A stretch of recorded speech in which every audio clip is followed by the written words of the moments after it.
Hey, it's Alex Radcliffe from Board Game Co., and this is the final update video for Master of the Universe Clash for Eternia from CMON. And I say final updates because we're down to 47 hours to go. By the time you watch this, that's probably down to like 35 or 24 or somewhere in that range, or maybe you're watching this in the last minute and a half trying to decide whether to back it, in which case, back the base pledge and maybe get the rest later. You can check the pledge manager if you really want to upgrade and watch the rest of this video, because you really only have about 42 seconds left. You have to back, pause the video, go back the game, come back and watch after. Okay, cool. Anyways, now that we've covered that, so this is Master of the Universe Clash for Eternia. We already talked about this. I had a full Should You Back It video. I'm going to go through everything over here. By everything, I mean I'm going to do a brief rundown of the various stretch goals, all the optional buys, and whether or not you should back it or not, both from whether the gameplay is interesting to you, as well as the value aspect and all that. Now, this to anyone who's been watching my CMON coverage of any campaign, there's not going to be a ton of surprises here, but there might be some degree of surprises around just what I think you might want to consider getting or not. There might be surprises, there might not be. But overall, Master of the Universe Clash for Eternia is going to be a one versus many experience, one that I have reviewed, I have covered the campaign, I have a gameplay of it, I have a lot of content for this game. And to be very clear, it's a game system I love. I gave this one a 5 out of 5, I really enjoyed it. It is to a certain degree, I'm not going to say based off because I don't know what it's based off, but it has a lot of the core gameplay mechanics of the World of Smog, Rise of Moloch, which is a game that my wife and I really enjoy playing, and this has a lot of that built into it, along with an IP, along with a lot of powers and abilities, more powers and abilities than the original had, along with, I would say, better or more fun gameplay for the Overlord character than the World of Smog, Rise of Moloch had, across the board hitting a lot of the same notes with arguable improvements in terms of the planning mechanisms, different things they've done differently. So I am very much biased towards liking this game, just from liking the World of Smog, Rise of Moloch, because it has a lot of that DNA built into the system.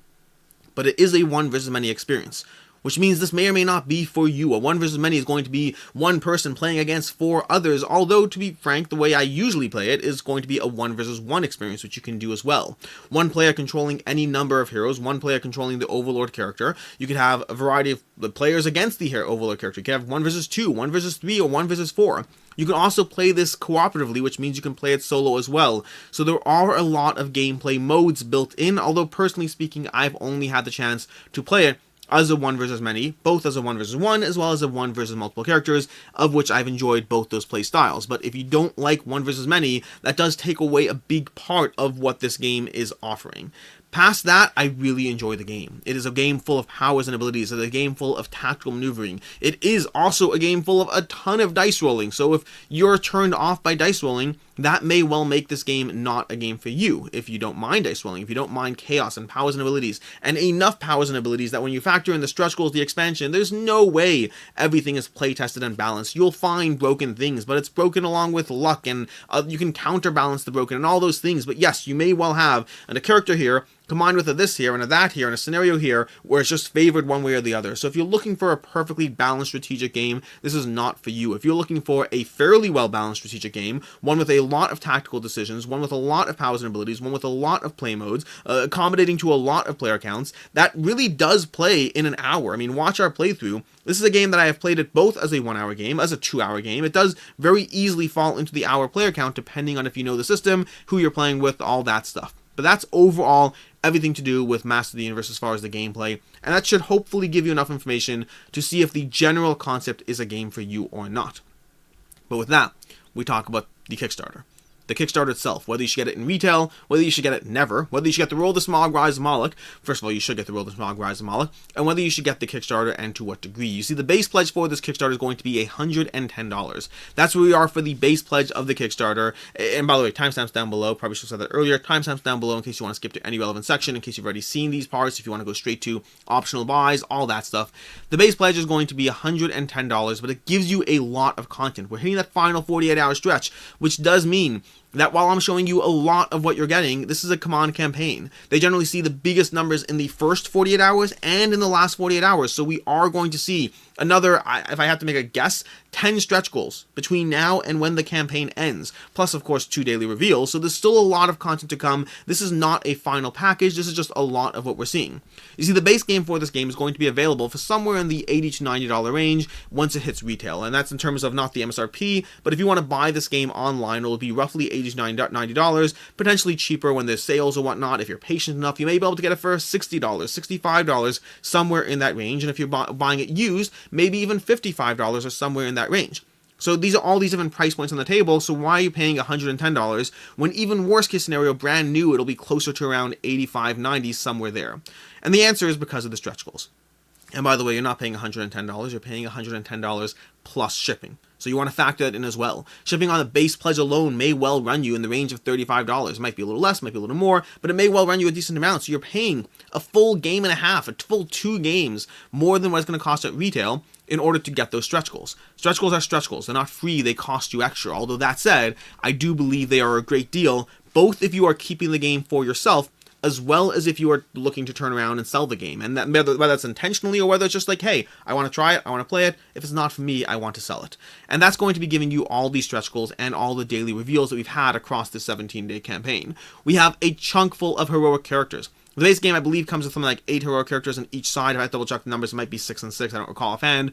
But these are going to be all the stretch goals you're adding on top of it. We have Buzzoff, we have Mechanic, we have Snoutsprout, Clampchamp, Mossman, Extender, we have Rockon, Stoneder, Roboto, and you can go through all the 64 updates we have so far to see in-depth details and pictures and painted miniatures and all that for all of that. We have Fisto on Strider, we have He-Man mini-clones. This is one of the most recent ones we've had. A little army full of miniature He-Mans, and they have little pictures of, the miniature size next to He-Man, coming in at roughly 60% of the height of He-Man, a little bunch of He-Mans running around the army as a Kickstarter exclusive. And then we have the Evil Warriors. We have Faker, Spiker, Clawful, Mosquito, Blast Attack, Webster, just more and more various enemy characters that will be, well, enemy is probably the wrong word, whatever you want to call it. Evil Warriors. Let's go with what they call it. Evil Warriors for your game. And then we have Too Bad, which was just unleashed in the most recent update around, 5 minutes ago, based on when I'm filming this.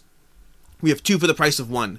Unlocked over here, we have Too Bad, double-headed evil strategist, which looks beautiful between that coloring over there. Painting these miniatures for anyone who paints is going to be an absolute blast. The He-Man universe is full of colors and everything, pretty to look at. And then we have NPCs, some Battle Cats, Panther, Swiftwind, and we may almost certainly will see that as well for the most recently updated, the mounts we've seen for the most recent update optional buys. So we may see more more mounts there. And then we have more stuff that isn't even stuff that is characters. We have the 3D scenery, objective tokens, boulders, plants. We have the daily secret reveals. These are going to be all the daily reveals we've seen so far, and again, still 2 more to go. We have King Rander, we have overlays, we have power containers, which I guess, those are just little containers. I'm not so impressed with this one, but hey, there's a lot of other stuff. There's a scenario, there's Cringer. We have a little Cringer on the board, and then characters and alternates and all these different stuff that you can add to your game, and that's all that you get for $110. That is more than doubling the content you have as far as being able to dive into this game, trying different combinations, different powers and abilities, different ways that the game plays out. This is easily worth it, both for your own personal collection as well as for selling it if you are in any way interested in the game. Although, if you are keeping the game and you're going to play it once a year, honestly, the amount of content you get in the base game is still pretty decent. So if this is a game that you're only ever going to play incredibly infrequently, even then it might be worth saving the $65, whatever it is, assuming you're not looking to resell because you'd be able to get your money back easily there. It's worth saving the $50, $60 once you factor in shipping and the difference in price and all of that. It might be worth getting it at retail there if this is a game you're barely ever going to dive into and you don't care about having all that plastic. But if you do care about it, if you in any way think this is a game that you'll dive into more frequently, there's a lot of content for that $110 pledge. Which brings us to the other pledges, because that's where it starts getting messy very quickly, as far as the price point, how much you get, all of that stuff. And to begin with, we have the $220 Defender of Grayskull pledge. This is the pledge that was available from day 1 on the campaign. This is the pledge level that gives you a giant plastic castle. Now granted, $110 for extra gameplay plus a castle. I've paid more for Playmobil and Lego to get that stuff for my table, so as far as toys go, we're still good here. As far as gameplay content, you are doubling the price of what you're paying, and you're getting a minimal amount of gameplay content. By all means, if you want this, get it, but as far as gameplay content, you're not getting a lot extra here. If you really want, get Assault on Castle Grayskull on its own. You don't need to get everything else here. And I will say, in general, the discounts they have, this is arguably $220 with a $15 discount is not bad. But when we start going to the all-in discounts they have, they are not great, comparatively speaking. The amount you get over here, the gameplay all-in, $345, and we haven't talked about the expansions, we will shortly.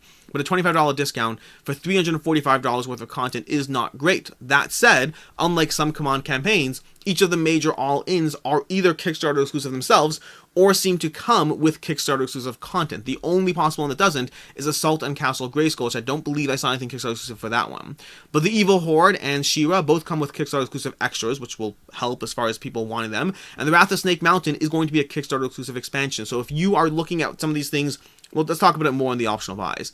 And then I have the power to get everything for a $32 discount. If you want all the extra add-ons, the scenery pack, and we'll go through all of those, you're getting a $32 discount on a $445 pledge. That's going to be $445 plus shipping. So you're basically out $500 for this game, which means you better like it. You better like either the IP, you want all that plastic, you want those miniatures, maybe you're painting them. There's no way you need this much content for gameplay alone. In terms of playing the game, this is an abundance of content. You absolutely 100% don't need it.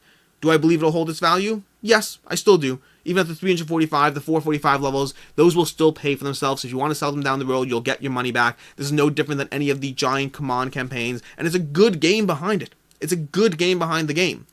But as far as you personally, there's no way you, or I for that matter, are playing this much content. And this is different than Marvel United. Marvel United, which I put up for a video about talking about how much I spent on Marvel United and how I shouldn't have backed it. But even then, Marvel United, the amount of character variability, the fact that you can dive into a 25-30 minute game of Marvel United and try different characters and mix it up, you actually can go through all the content from Marvel United.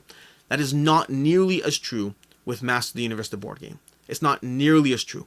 The amount of time a game will take and the amount of characters you actually are exposed to, you have to be playing this game an awful lot to go through the amount of stuff you'll get in this Kickstarter. I'm not saying don't get it. I'm just saying be mindful of it as you look through everything else. So what do we have? What do we have for the optional buys? We have the Plastic Castle Grayskull pack. This is giving you plastic upgrades from the castle to the various components, the siege engines, all that stuff for $75. We have the Sultan Castle Grayskull expansion, $50 for all of that. Again, if you get in a bundle, you get a little bit of a savings there. We have She-Ra and the Great Rebellion. Now, this is where you start getting some of the expansions where it's going to be a little iffy because, in theory, some of these expansions are available at retail. And if that's true, some of these expansions may well be worth picking up at retail because you're missing out on tiny extras that you may not care about, and you're paying extra for, well, getting them now. On the other hand, the Rise of Snake Mountain expansion, that's going to be Kickstarter exclusive entirely, so that's the one I would most encourage if you're looking at something and you're kind of hedging towards getting others at retail down the road. And to that end, we have She-Ra and the Great Rebellion. Let's actually start going through these links over here. So, She-Ra and the Great... Nope, let's go through the optional, the scenery add-ons first. So, the scenery add-ons, we have over here, we have Level the Playing Field, the Battlefield playmat, which is going to be $35 for this playmat over here, which gives you a two-sided, one side being the regular map, and the other side being, well, the Castle Grayskull scenario, in case you want to play it that way. Then, we have for $15, and there's going to be a bunch of them over here, we have the 3D rock set, which you can add to your game. And I talked about these recently in the to back or not to back that I put up every Monday. But going through these, we have $15 for the 3D rocks, we have $20 for the 3D pack for the nature set, and then we have, where is it? We have, moving on, we have the 3D pack rune set for $25. So 15, 20, 25, 60 altogether for all of those, giving you more content, 3D-ness, immersion to your board. Although, of course, if you're not going to paint them, that means you are also removing some degree of color from a board that already is fairly limited in color. Now, you could potentially try layering some of the things on top, but you are likely removing some color from a board that is already fairly colorless in this game. That may well be worth it to you. It adds a degree of 3D immersion. It's also going to add a degree of fiddliness to your setup. Factor that in as well. That's another box you're pulling off the shelf, another degree of things you're taking down, putting out. May well be worth it. Just factor those all in as far as your own personal gameplay experience and whether this makes it more or less likely that you will table the game. If it makes the game look better but you play it less, it's probably not worth it. As far as holding its value, look like the hate, plateaus and trees and huts that they had in the hate Kickstarter from CMON, these will almost certainly hold their value. The price point's fine, the price point's okay, it's not great, it's not amazing, but these are not going to be easy to get. This is going to be the time to get them. If you're on the fence, then I recommend getting them. You can always sell them later, versus if you change your mind. If you say, I'm not going to get them here, and I'll change mine, and I'll get them later, you're going to pay a premium to get them later. So if you are in any way interested in these scenery packs, I highly encourage you get them, and if they're not a fit for you, you can get your money back just fine in the secondhand market, assuming you're willing to go to that trouble. You have to be willing to go to that trouble. Next up, we have, nope, that's there over here. We got that again. It's just open links for each of the same things. Then we have the marble dice, 12 bucks for these. Dice in general, I found that have a harder time holding the value as far as selling them. If you're like, hey, I have extra marble dice, they weren't a fit for me, I'm the $12 back, I find those don't sell as quickly or as often. I'm sure there are exceptions, but I'm not as confident of the value here. This is if you want them, great. I'll probably get them. I am a bit of a sucker for marble dice in general. CMON games in particular, I like those marble dice. I like the look and the feel, and for games I like, and this is a game I really like, then yeah, I kind of do want them on my table. Probably 2 sets, unfortunately, which makes me feel a little bad about myself and spending that much money on a few extra dice, but they are fun. They are pretty looking. Then from there we have the actual 3 gameplay expansions.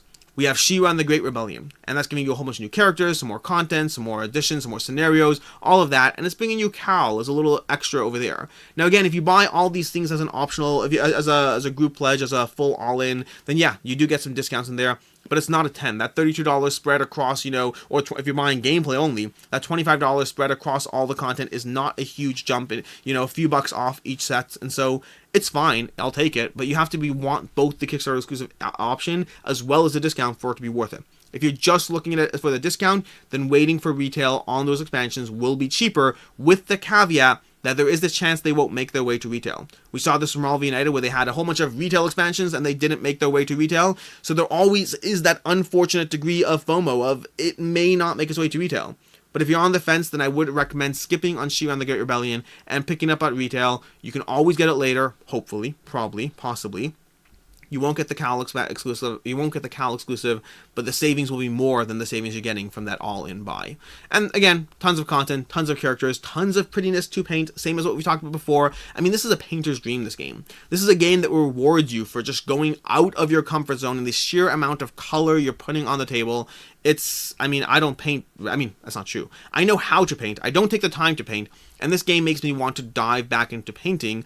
Granted, I don't have the time for it, but one day, I can keep lying to myself. The same way I'll play all those campaign games, I will, one day, paint all these games. But in the meantime, I'll have giant hordes full of unpainted plastic on my table to comfort me in my little aloneness. But anyways, that's going to be the She-Ra and the Great expansion.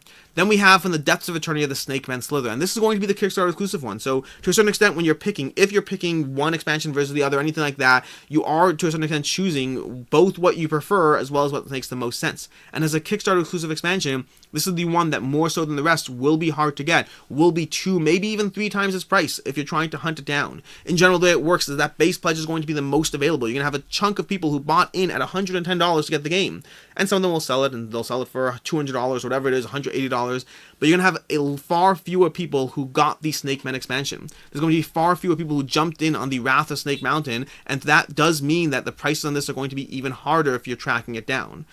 But you do get all this stuff over here. So again, factor that into your decision. Factor that into what you decide to get. If you decide to get all of these, it's tons of content. The base pledge of $110 is more than enough content unless you are playing this game a massive amount. And then that brings us to the last expansion, with the one that was just announced, which is going to be the Hordak and his Evil Horde, which I called this one, by the way. I mean, I'm sure a lot of people called it. I'm not that special, but I called the optional buy, the gameplay all in. I was a little disappointed by the discount. I thought it'd be like $10 more on each. It is what it is. CMON is. I do love CMON, but sometimes they disappoint me on their discounts. But either way, the Evil Horde for $50, bringing you Mantisaur as an extra over here. So if you want that extra mount compared to all the other extra mounts you're getting already to match your set, then that one matters a little bit more than Cowler. So for me, even though She-Ra as an expansion is like the biggest one I would think, from a pure what makes the most sense value, I think that the Evil Horde is the one I'd recommend next after the Rise of Snake Mountain, because I imagine that Mantisaur will be far more sought after than considering Cowler. And keep in mind, if you're looking at the Master of the Universe from the Archon, there are people buying mounts for like $35 on their own. So compared to that, if you're someone who does want all that stuff, then paying $50 for a full expansion plus the exclusive mount, that may well be worth it. And this gives you the Great Horde, more scenarios, more characters, more of everything in a game that you absolutely, at this point, do not need more of. This is going to be like 4 Calyx Cubbies, maybe not 4 Calyx. It's going to be like, if you don't condense it, I think this is like probably like 3 Calyx Cubbies worth of content in this game. There's an absolute ton of it. Which brings us back to the whole conversation of the optional buys. Let's go ahead, scroll down. Look at that character. Look at that Evil Master of Power Suction. It's absolutely ridiculous. These characters, I mean, Master of the Universe is a game that's primed for this kind of stuff. But that brings us to the should you back it, should you not, which I've been talking about this entire time. This is not really a should you back it so much as an update video. Let me just continue scrolling through the mountains of content we have in this game. That brings us to the optional, the all-ins, the gameplay all-in. $345 for everything. A $25 discount. It's something. It's nice. It's not a absolute ton. It's something. It's nice. Keep in mind that $220 is for this over here, which means you're paying an extra $145 to get these 3 expansions, which means, are you only saving $10? Are you only saving $10 as the expansion? I think the expansion is including the original expansion. That $220 pledge is giving you 1 second. So this would be $220 plus another $170 would be $370. No, you're getting the full extra 25. So that $25 is on top of getting that pledge already. And then we have the Eye of the Power for all the discounts, giving you for all the gameplay and accessories and packs and all this stuff, and of course the plastic gray skull and all that. There's an absolute ton of content for this game. If you have to pick and choose what you want here. $500 is a lot of money. That's like a kitchen appliance worth of board game, and it may well take up the same amount of space as a kitchen appliance, and it won't fill that empty spot in your heart, but it might be fun along the way. So if you're worried about gameplay content, having played this game, I guarantee you that $110 pledge is more than enough content for you to experience this game and for you to not ever be able to dive into it. And so I would encourage that $110 pledge for most people. If you want all the extras, if you want all the shiny, if you want Castle Grayskull, if you want every single one of the possibilities so you can put them on your table and look at them and see them all pretty, there is a reason why this past week or a week and a half ago on this channel I did a video of why I go all in, and that's going to apply to this kind of content as well. And with that, we have... Are you talking about Masters of the Universe? I am. I'm just finishing and up. how it's the right decision to get everything? Is that... I assume that was the... Do you know how much the all-in is? $420? $445. Ooh, overpriced. Plus shipping. Overpriced Plus at shipping. this point. Do you know what stuff you get for the $110 pledge? I know I get a giant castle about the size of your face. Not for the $110 pledge. That's $220. Oh, okay. No, you have to pay more for that. But, I mean, the amount of content you get for the base pledge is insane. Well, and the game's a blast. I covered that already. Yeah. I told them that. Good. Yeah. Well, I'm glad you informed them. Yeah. This is like when your children show up on camera. It's about the same expectation. Except less enjoyable. Less enjoyable. Yeah, shockingly so. Yeah. That's it. That's going to be the Master of the Universe update on everything. A lot of stuff. A great game. A lot of content. We're going to sit up over here and play a game. But until next time, I'm Alex Radcliffe. Oh, I'm his child. Yeah, he's my child. And have a good one.